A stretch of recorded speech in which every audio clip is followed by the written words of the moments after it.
So what is UV mapping?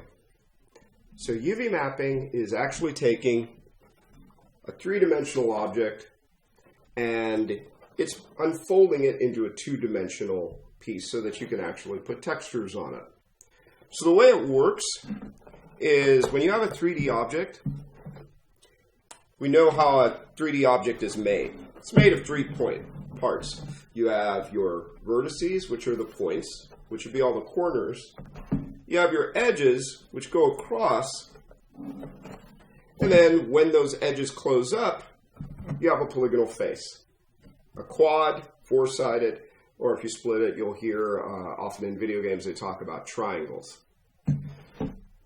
So the vertices, which are the corners, these pieces, are the ones that are telling this box that it has to be this shape in 3D space to actually make this box that we're seeing, excluding, of course, the flap. But for every vertice that's created, there's a UV. And just like the vertices are telling it what it is in 3D space, the UVs will actually tell it what it is in 2D space. So when you're actually unwrapping, the idea is you take this box, or whatever 3D object, a character, furniture, props, anything that you're making, and you have to open them up so that they fit into a square space called the 0 to 1. And the idea is we look at this box and we kind of say, okay, how would I want to open this up so I have fewer pieces and it's easier to texture? So you'd look at this and we say we have all the sides, we have the bottom, we have the top, and we would start to cut it so that it actually lays out flat. I don't want it in a million pieces. You want the fewer pieces, the better. But you'd actually go in, and this is going to be a little bit of freehand, but you'd actually go in and you would start to cut it on those edges so that we could actually lay this out. And what you'll see is that it's going to make your texturing a lot easier.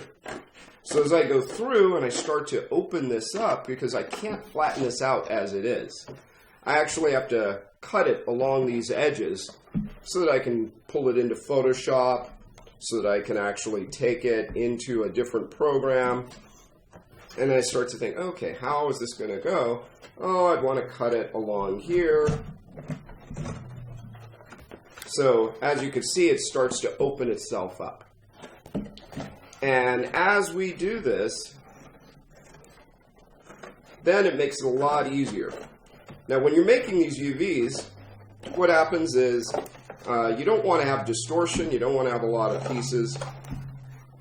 You basically want it as simple as possible. So minus a few little extra flaps, you wind up with something like this. Once that's laid out, it makes it a whole lot easier that we can actually place the textures. These edges here are still a part of the same UV shell. So now I could actually go into Photoshop, whether I paint the texture, go from a photograph, and lay it out the way it should be. And now, oh, it makes a lot of sense. So this is easy. It's a box. It's not that difficult. But for something that's a lot more complicated, where let's say I have a character, and if your character has armor and all sorts of pieces, then you would then separate those into individual parts. If I were a character, then where I would make these cuts, and let's say my shirt and stuff was actually on the model itself and not a separate model, then I'd start thinking about where I want to make those cuts based off of different materials. So all my skin could be one material and have its own properties. And then I'd make cuts of where the clothing meets the skin. So how would I go about that? Because it's a lot more complicated than a box. You go through, all right, what does he have back there? You go through by looking at it as if it were clothing, where I would put my seams. And isn't it nice? It's like, oh, wow. This shirt actually has it so that you can even see where those seams would be. And that's where you would make those cuts. Because the general idea is that it has to go into a 2D space. And if I don't split it up and open it up, then any projection, just like if I had a projector hitting it, and was watching a movie, on the front it would look one way, but on the back it would be reversed. So I'd have to go in and decide when I'm looking at something like this, where would I want to make those cuts? And I'd want to make them where the seams would be, the shoulders, where different things meet. And I could actually then take something like this arm. It still wouldn't open up. It's separated from the body, but then just cut it right along here so it could roll out like a label. So then I'd have multiple pieces that I could actually open up. So once again, it's just a matter of going in and looking at something, like an old t-shirt that could be a texture, and literally going in and making those cuts. So in the case of the t-shirt, we already saw where the seams would be, but literally where you would actually have it is where you might see seams inside of that model. And if you have good topology, and this was a polygonal surface, your edge flow would probably look something like this, so that it would animate. The only difference is I'd also need a seam typically hidden on the inside of an arm. And then you would just go in, you'd select those edges, and you'd cut them. And as we separate these, we still can have some, but you're going to have multiple pieces because there's no way of getting no distortion and keeping everything all together, because that's just not how 3D space works. So here's the sleeve. I can't open it because it's closed. So I would go to the inside where we're going to see less of the seam, or where you'd see the fabric maybe misaligned, but it's natural because that's how things sew. And once that's cut, now it's opened up into a two-dimensional piece that could be laid out in the 0 to 1 space. And then I could put whatever texture I wanted on it. And I would continue that for whatever model that I have, whether it's a shirt or a character, a statue, something more elaborate. But I have to look at it as if I'm looking at it as if it were stitched, almost like it was paper mache, a hollow shape. And how would I want to break it up?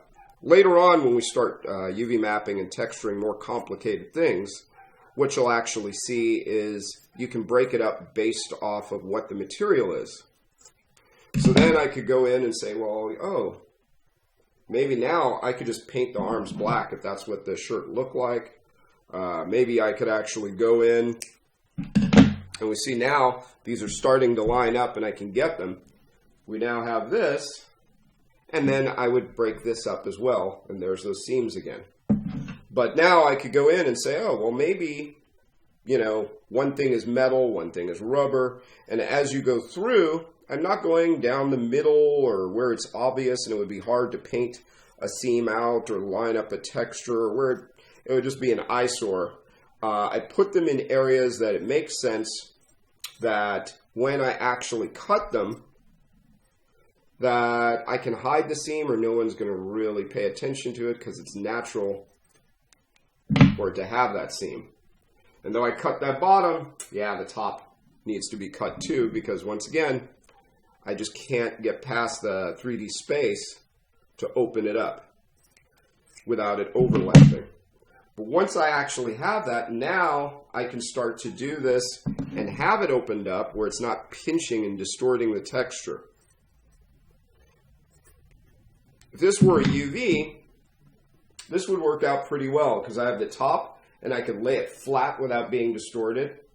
I have the side or the back I can lay out without being distorted. And I have less shells if I have the texture space to keep it together. So then I'd lay all these flat in that 0 to 1 space, make sure they're all faced with the front of it upward. And then I would take a UV snapshot, bring it into a different program like Photoshop, or take it into a third-party program like Mudbox or Substance or Mari, and then I could just paint directly onto it.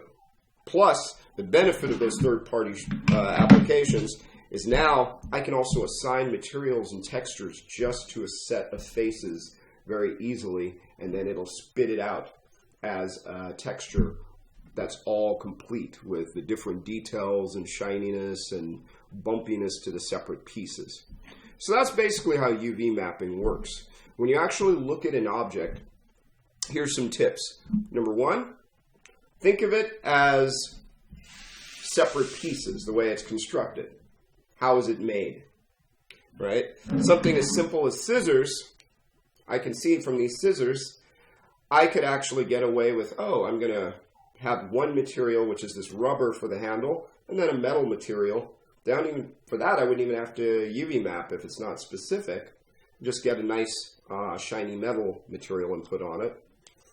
Or I would break things up based off of, oh, this top of this table is going to be a separate UV shell, or maybe a few UV shells, and then the legs are going to be different UV shells. So look at it as primitive shapes. How would I open it up? This is a flat plane, so I would start there. The other thing to think about is having as few shells as you can that aren't overlapping. There are cases when you do them, and you can stack them on top of each other, like if it's a tile texture for a floor or a wall. But you want to practice having everything kind of laid out. Learn the rules before you try to break them. The other thing is texture distribution or consistency. If my shells are not the same size, like if I took this shirt and it was one shape, and then I took the arms and shrank them down and tried the same texture, we'd see that the texture is higher resolution on the shirt, and then it would be really pixelated on the arm. So you want to make sure when we're using that texture grid to see what it looks like, that it's consistent. The little white and black boxes are the same size for both. And then you don't have to worry about like, oh, it looks sharp here and then blurry there. And then last but not least is just making sure that you have an adequate texture resolution. We'll talk more about that later. But make sure everything is laid out, less overlapping. Utilize the space of the 0 to 1. Because every one of those pixels is like gold to a texture artist. So if you're not using them, imagine that you're actually getting paid by the pixel. Every pixel you use, you're getting paid $10. So you'd have a different methodology of how you're going to lay your UVs out. Last, lay out your UVs so that you know what they are. If I have like a million little pieces that are weird shapes, and I don't have it organized well, you're the one who has to paint it. So if you have to constantly keep going back and forth to see what a shape is and it doesn't make sense, then you're going to waste a lot of precious time texturing. So, I'd have like my shapes here, then I'd have the arms in a corner, and then when I go into the other program, those pieces up in the top right corner are the arms. So I know exactly what they are. So if you stick with those methods and just think of it, any object, how can I unwrap it? How can I open it up? Where would I cut the seams? It's going to be a lot easier. So during the tutorials, you'll actually see different methods, but you're going to come up with your own way of doing it. So let us know if you have any questions and get started in UV mapping.